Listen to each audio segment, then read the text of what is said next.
إن الذين يكفرون بآيات الله ويقتلون النبيين بغير حق ويقتلون الذين يأمرون بالقسط من الناس فبشرهم بعذاب أليم. أولئك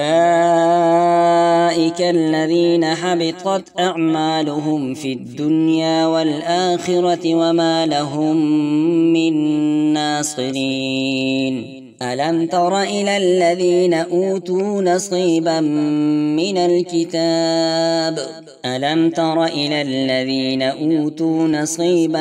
من الكتاب يدعون إلى كتاب الله ليحكم بينهم ثم يتولى فريق منهم وهم معرضون. ذلك بأنهم قالوا لن تمسنا النار إلا أياما معدودات وغرهم في دينهم ما كانوا يفترون. فكيف إذا جمعناهم ليوم لا ريب فيه ووفيت كل نفس ما كسبت وهم لا يظلمون.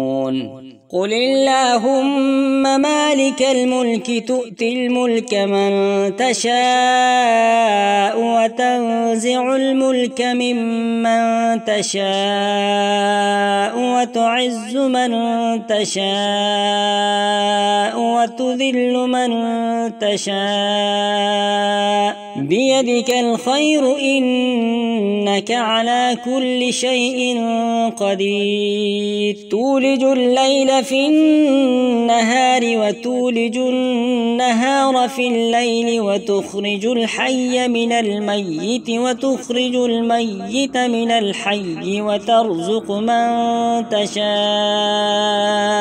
بغير حساب. لا يتخذ المؤمنون الكافرين أولياء